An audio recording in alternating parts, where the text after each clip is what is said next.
Hello everybody, welcome to part 24 of Monty's restoration. I say part 24, it's more like the second half of part 23 really. We'll actually look at what have we actually bought. Well, yes, we've seen the picture, we've bought this old love. And she's actually chassis number 08601819. And she would have originally started life in the army as a GS cargo truck. Very similar to this nicely restored example, belongs to James Hutchins. Haven't looked up her military history yet, but I will do. Be nice to find out who she really was back in her earlier life. But anyway, we'll carry on. We're having a look round now we're back and see exactly what we are going to take off of her and what bits we're going to use. First of all, and the biggest bit, most obvious bit, is these bar grip tyres.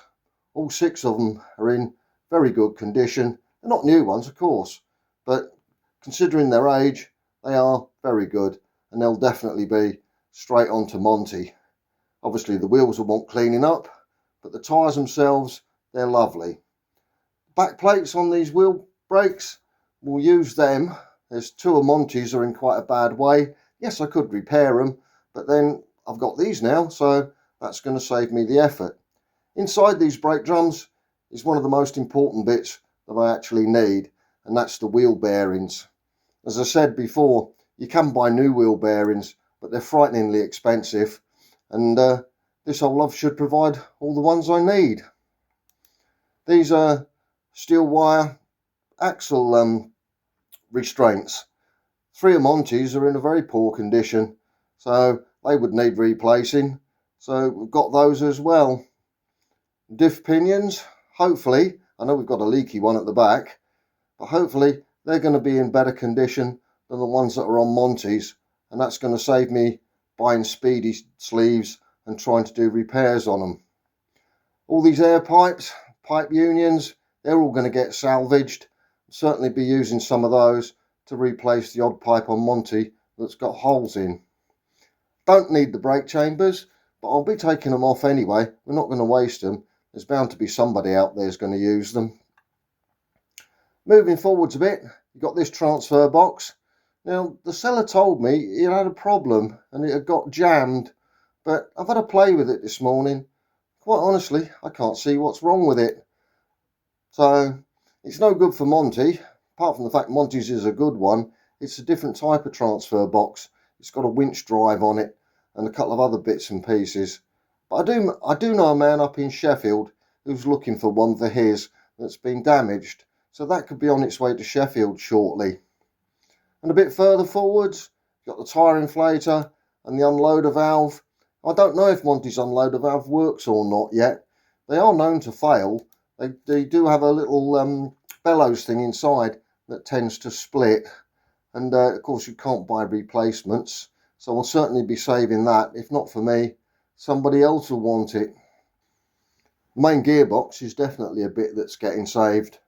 We do know that one of the 2 tippers, either Monty or Winston, has got a gearbox problem because Eric Clark had already bought a second-hand gearbox to replace one or the other of them. Problem is, we don't know which one. So until one or other of us gets the tipper up and running, we won't know who needs the spare gearbox. That said, if it's Monty that needs it, the gearbox is up in York with Winston, so that'll need shipping down. So I'll be keeping this one just in case. Not that I know this one's any good, but it's a spare one and we'll hang on to it.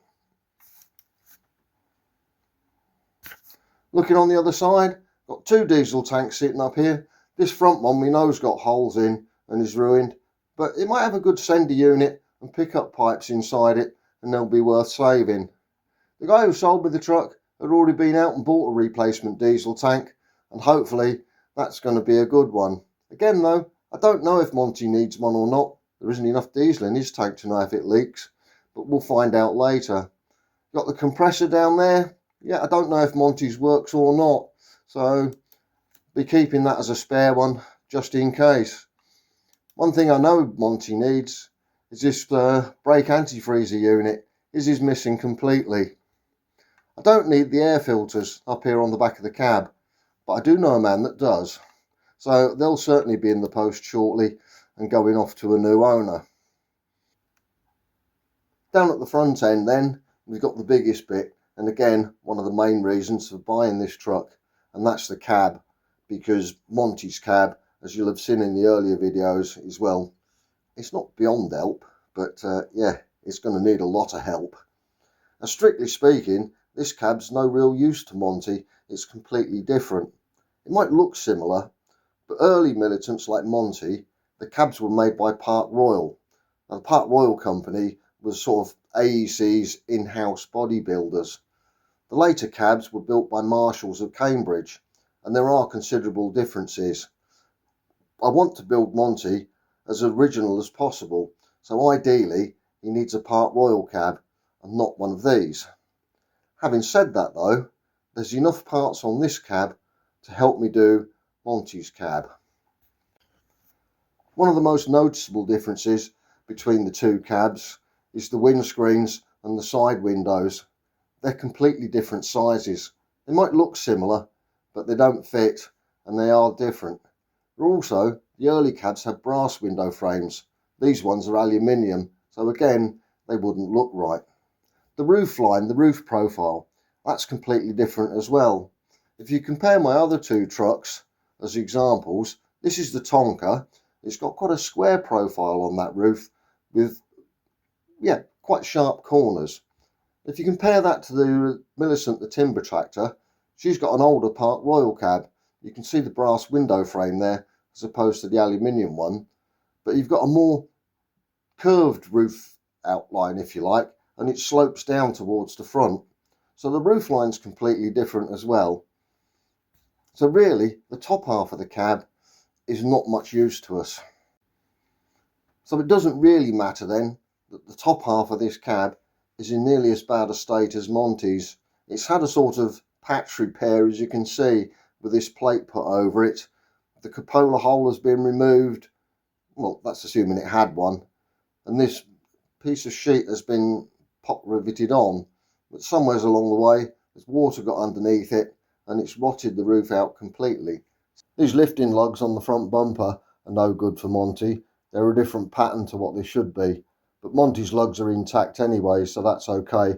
We don't need them. The little Tonka though, now they are right for that, and it does need them, so they're off to a new home. Another bit Monty definitely needs off this cab is the front wheel arches here, especially this near side one. I know this one's got a little bit of damage to it, but that's repairable. Monty hasn't got a near side wheel arch, it's just not there anymore. Inside the cab then, that driver's seat's not even a Militant one, so that's going straight in the skip. The framework underneath it's all genuine Militant. We definitely need that for Monty. Monty's driver's seat legs are missing completely. And that's the passenger's seat. It's a proper Militant one. It's not bad condition for its age, and it'll certainly be in a better state than Monty's. I've got a spare set of air filters down the front there that came with it, so it looks like they'll be going up for sale as well. And some of those rear axle ropes as well, so more bits to sell. I don't know if I need the wiper motors or not, so we'll be saving them. If I don't need them, somebody else will. One thing I certainly do need, and is in good condition on this truck, and that's these floor plates. The inner wheel arches and the floor is quite solid. Despite all them rust crumbs and flaky paint, it is quite sound, and that'll go straight into Monty once it's had a clean up. The engine covers and all the plates inside, they're all the same on the early cabs as they are the late ones, and again these are in much better condition than Monty's, so they'll be getting saved as well and probably used on Monty. As for the dashboard here, the switch panel I don't need, I know, I've already redone Monty's, so we'll clean this one up though, somebody else might need it. These dashboards are fitted to all sorts of military vehicles. Haven't looked at the gauges yet on Monty, so I don't know if his work or not. So having a spare set like these, that'll help out just in case Monty's don't work. Down in the corner there, got a screen wash bottle. I know Monty's screen wash is good. It even worked as well when we tried it, when we was taking the cab apart. The little Tonka truck though, screen wash on that doesn't work and the screen wash bottle's missing. So that little bottle will be making its way to the Tonka shortly. You've got these storage trays at the back of the cab. They definitely getting saved.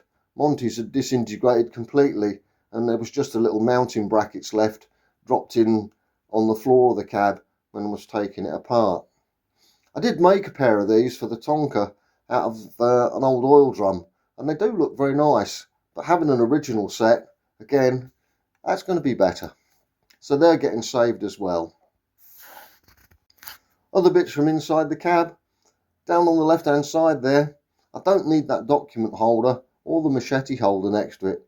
Monty's are in reasonable condition, but again, I do know somebody that is looking for them, so they'll be getting packaged up and they'll be on their way to Northern Ireland shortly.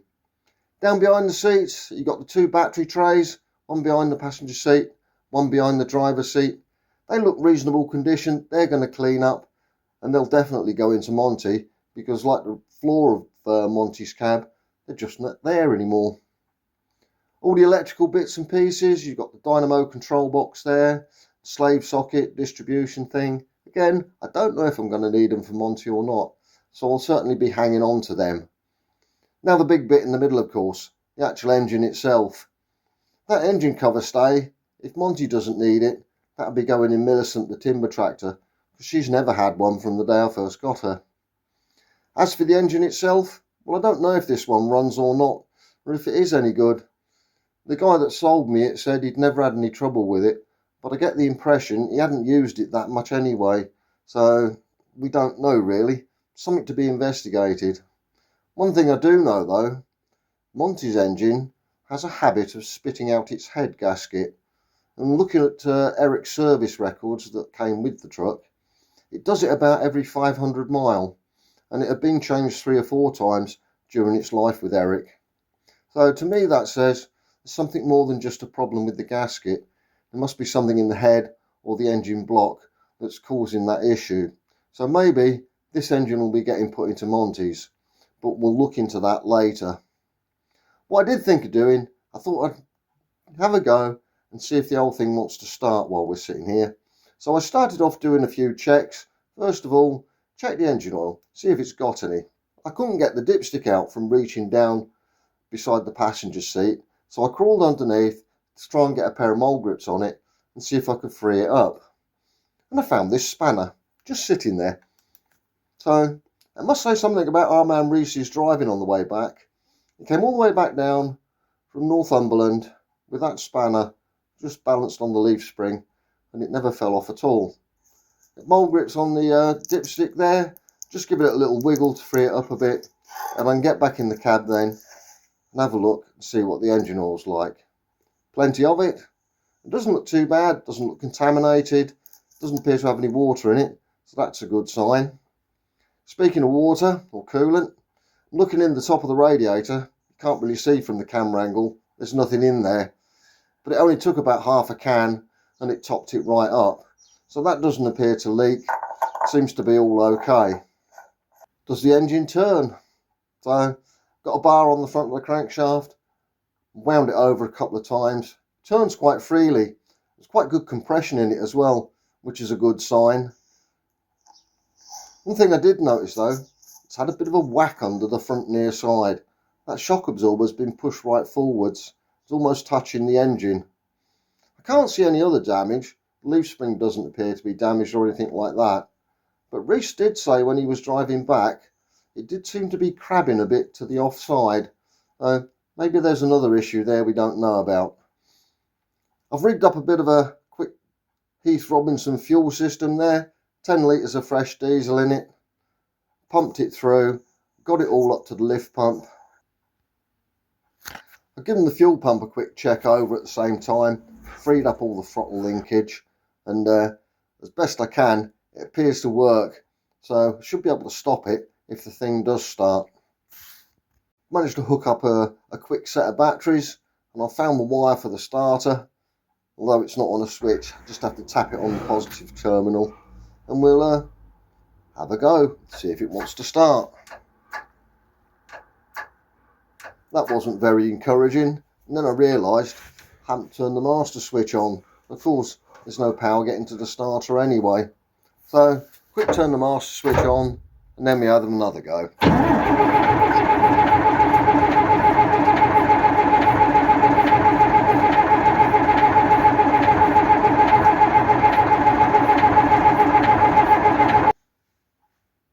Well, she turns over all right. Doesn't appear to be anything happening though. So we go back, have another go at making sure the diesel's all pumped up, and I've cracked off the injector pipes. So once it starts pumping diesel, we should be able to see it coming up. Ideally, you could do with 2 people in this operation. One in the driver's seat doing the starter button, and one round the other side of the engine looking at the injector pipes. But there's only me today, so you have to do it bit and bit.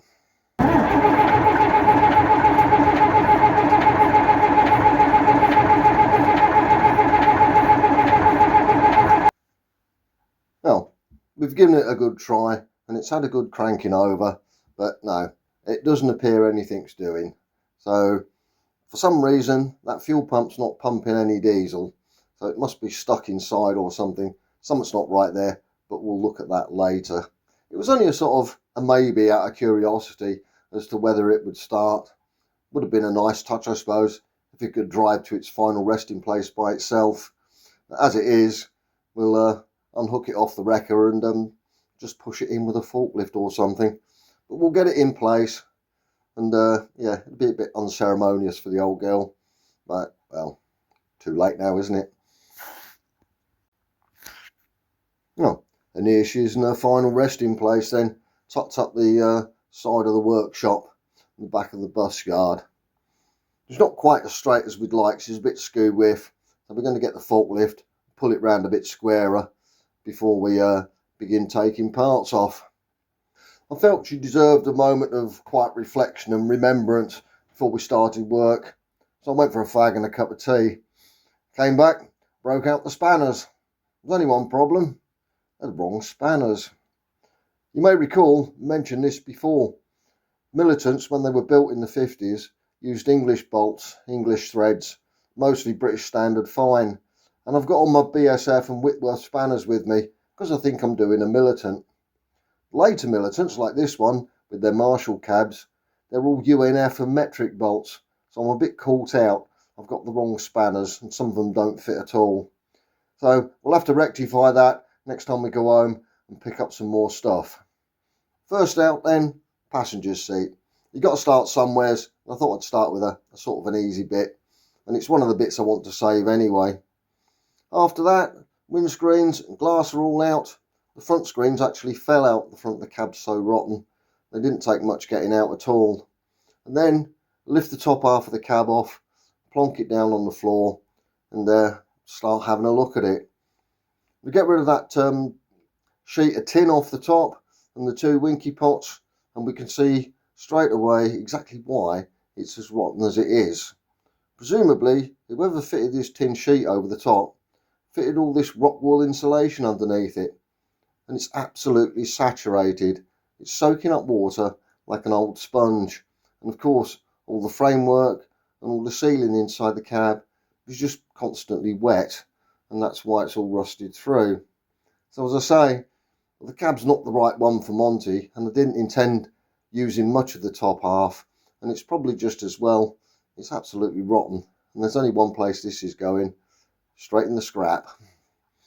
So there we go, we've made a start.